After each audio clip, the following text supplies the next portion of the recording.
আসসালামু আলাইকুম dear student. Construction 2 এর ড্রয়িং এ সবাইকে স্বাগতম জানাচ্ছি। এখানেও দেখো এই ফিগারের মধ্যে আমরা দেখতে পাচ্ছি একটা ট্রায়াঙ্গেল ড্র করতে হবে যার বেস দেওয়া আছে। আমরা আগের ফিগারেও দেখেছিলাম বেস দেওয়া আছে। এবার সাম অফ আদার টু সাইডস দেওয়া আছে। আর একটা হচ্ছে অ্যাঙ্গেলটার ক্ষেত্রে একটু খেয়াল করো, অ্যাঙ্গেলটা কিন্তু স্পেশাল। এটা বলা হচ্ছে অ্যাঙ্গেলটা হচ্ছে ভার্টিক্যাল অ্যাঙ্গেল। অর্থাৎ এর আগের ফিগার আমরা দেখেছিলাম বেজ তার সাথে অ্যাঙ্গেলটা, অর্থাৎ বেজ অ্যাডজাসেন্ট অ্যাঙ্গেল। বাট এবার বলা হচ্ছে ভার্টিক্যাল অ্যাঙ্গেল, মানে বেজ যে সাইডে আছে অ্যাঙ্গেলটা ঠিক তার অপোজিটে থাকবে। ওকে, তাহলে আমরা কি করতে পারি? আমরা অল টাইম ড্রয়িং এর ক্ষেত্রে প্রথম যে কাজটা করি সেটা হচ্ছে গিভেন ইনফরমেশনটাকে ড্র করে ফেলি। আমাদের এখানে যে গিভেন ইনফরমেশনটা আছে আমরা ড্র করে ফেলতে পারি।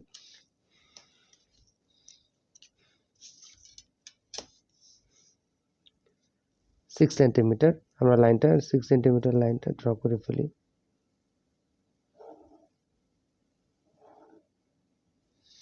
আরেকটা হচ্ছে 11 সেন্টিমিটার লাইনটা আমরা ড্র করে ফেলি।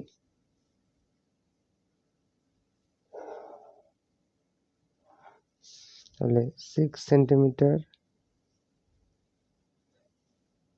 S is equal to 11 centimetre. আর একটা দরকার অ্যাঙ্গেল। আচ্ছা, আমরা যদি অ্যাঙ্গেলটা নিয়ে দেখি কত ডিগ্রি ড্র করতে বলা হয়েছে, 60 ডিগ্রি। অর্থাৎ এইটা হবে আমাদের বেস, যেটা ঠিক তার অপোজিট সাইডে থাকবে, দ্যাট ইজ ভার্টিক্যাল অ্যাঙ্গেল।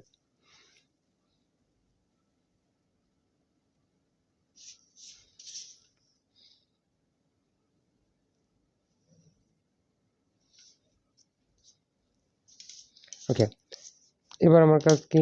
এবার আমাদের কাজ হচ্ছে একটু নিচের দিকে যেতে হবে এবং র্যান্ডম একটা রে নিতে হবে। তো আমরা বিশাল একটা রে নিয়ে নিই।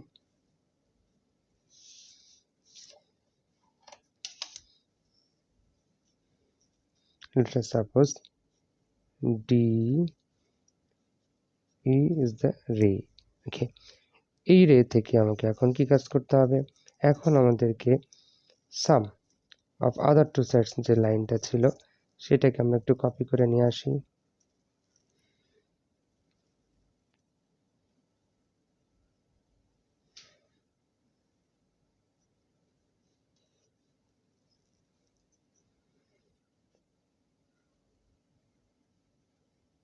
ওকে, তাহলে আমরা লিখতে পারি we cut BD is equal two S from রে ডিই। ডিই রে থেকে আমরা কেটে নিয়েছি। এবার আমাদের কাজ হচ্ছে আমাদের যে গিভেন অ্যাঙ্গেলটা ছিল এটাকে বাইসেক্ট করতে হবে। বাইসেক্ট করে ওটার বাইসেক্ট পার্ট, হাফ পার্ট আমাকে ইউজ করতে হবে। এখন আমরা র্যান্ডম একটা আর্ক ড্র করি। তারপরে আমরা কি করি, এই পয়েন্টে যে একটা আর্ক ড্র করি সেম মেজারমেন্ট নিয়ে। এই পাশ থেকে আবার একটা আর্ক ড্র করি। তাহলে এই যে জয়েনিং পয়েন্ট, এটাই হচ্ছে আমাদের মিড পয়েন্ট। এখান দিয়ে আমাদের পারপেন্ডিকুলার লাইনটা, এখান দিয়ে আমাদের বাইসেক্টর লাইনটা যাবে। এবার দেখো বাইসেক্টর যেটা পেয়েছি, বাইসেক্টরটাকে আমরা এখানে কপি করব। আমরা এখানে জন্য অ্যাঙ্গেলটা নিয়ে এসে যেটা নিয়েছিলাম,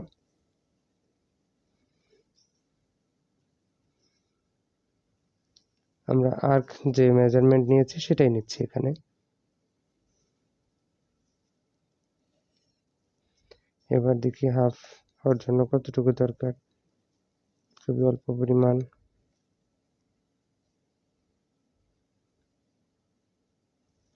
এই যে হাফ যেটা আছে সেই হাফের পরিমাণকে নিয়ে নিলাম আমরা।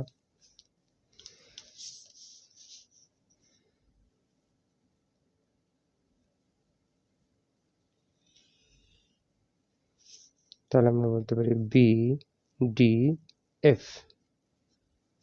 অ্যাঙ্গেল আমরা ড্র করেছি। এবার আমাকে ফিরে যেতে হবে, কার হেল্প নিতে হবে? বেস।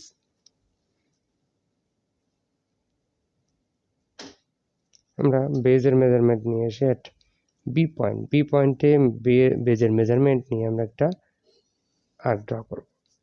এই আর্কটা আমাদের ডিএফ লাইনটাকে, লাইন সেগমেন্টটাকে সি এবং সি প্রাইম পয়েন্টে জয়েন করলো। সি পয়েন্টে ইন্টারসেক্ট করে। একবার আমরা বি এবং সি পয়েন্টটাকে জয়েন করিয়ে দিই।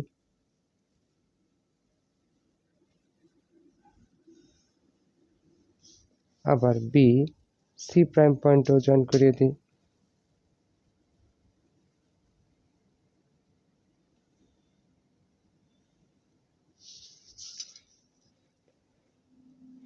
বি প্রাইম সি প্রাইম আমরা পেয়েছি। আচ্ছা বি সি সি প্রাইম এদিকে বি। এখন আমাদের কাজ কি এই অ্যাঙ্গেলটাকে সিতে কপি করা, আবার এই অ্যাঙ্গেলটাকে সি প্রাইমে কপি করে নিয়ে আসা। আচ্ছা খুবই সহজ, আমরা এইখান থেকে অ্যাঙ্গেলটাকে যদি কপি করতে চাই আমরা আবার আগের একটা ইউজ করতে পারি অথবা নতুন আর্ক নিতে পারি, এটা যে যেটা কমফোর্ট ফিল করো। আমরা আর্ক নিচ্ছি, তাহলে সি থেকে এদিকে আমরা একটা আর্ক ড্র করলাম। এবার দেখি এটাকে আবার কত দূরে। আচ্ছা কাজ করতে পারি, সি থেকে আর্ক নিয়েছি, এই সেম আর্কটা সি প্রাইম থেকেও নিয়ে রাখি, তাহলে দুটো ড্রয়িং একসাথে হয়ে যাবে। এবার দেখি দিক থেকে সে কত দূরে আছে।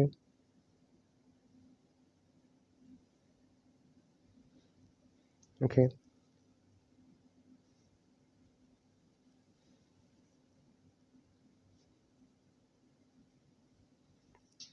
আচ্ছা সি থেকে যদি আমরা এদিকে এখন লাইনটা ড্র করে ফেলি ইন্টারসেক্টিং পয়েন্ট দিয়ে,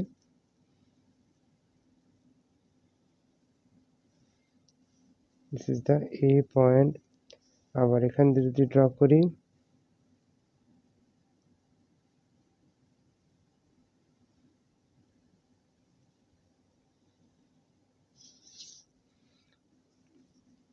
this is the A prime, A point, আর এটা হচ্ছে এ প্রাইম পয়েন্ট। এখন দেখো আমরা দুইটা ট্রায়াঙ্গেল ড্র করতে পেরেছি, একটা হচ্ছে এ বি সি, আরেকটা হচ্ছে এ প্রাইম বি সি প্রাইম। কিভাবে সেটা একটু দেখো, আমরা বি পয়েন্ট থেকে এখানে আর্ক নিয়েছিলাম, তার মানে এই ডিস্টেন্সটা হচ্ছে এ বেজের সমান করে নিয়েছিলাম, তার মানে এটাকে যদি আমরা এ ধরি, এ কনসিডার করি, আমরা এটাকেও আমরা এ কনসিডার করতে পারি। এখন এ তার অপোজিট যে অ্যাঙ্গেলটা, এইটা হচ্ছে আমাদের এক্স অ্যাঙ্গেল। কিভাবে বুঝলাম? কারণ দেখো এক্স অ্যাঙ্গেলের হাফ আমরা এখানে নিয়েছিলাম,